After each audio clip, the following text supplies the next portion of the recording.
le parti de ne pas trop m'appuyer sur des témoignages a posteriori, sur des récits, où j'ai pas fait non plus d'entretien, même si j'ai évidemment discuté avec beaucoup, beaucoup de gens sur 68, mais j'en ai pas fait une source, à proprement parler.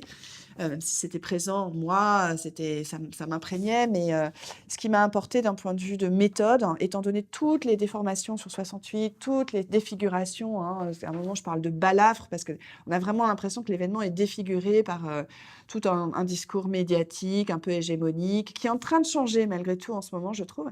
Mais voilà, tout ça, c'était juste une petite révolte de fils à papa qui ne savaient pas très bien ce qu'ils voulaient, qui jouaient à la révolution, mais qui ensuite se sont bien tranquillement installés. Donc on a eu quand même tout ce discours: «Non mais vous voyez à quoi ça mène, de toute façon après ça donne les Daniel Cohn-Bendit ou les Bernard Kouchner». Oui mais d'accord, mais enfin eux sont pas représentatifs des 10 millions de personnes qui se sont mobilisées.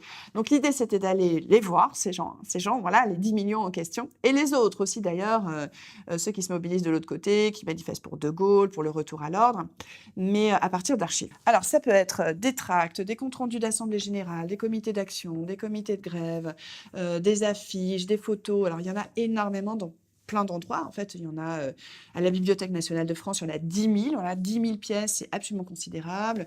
À Nanterre, à la Bibliothèque de documentation internationale contemporaine de Nanterre. Mais surtout, moi, je suis allée dans beaucoup d'archives départementales parce que je voulais absolument ne pas me contenter du récit quartier latin, Paris, etc.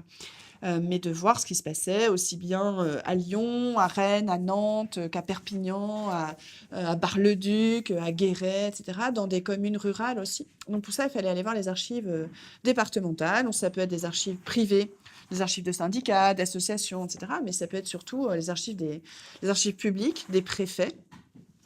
Et dans les archives préfectorales, on a aussi toutes les archives des renseignements généraux. Alors là, enfin voilà, on a tout, quoi, parce que les RG, forcément, leur rôle est surtout en 68, quand il y a une grève générale avec occupation, ils font des rapports, des rapports, des rapports. Donc voilà, ils captent plein de paroles qu'on aurait perdues, en fait, sans la police. C'est un peu le paradoxe.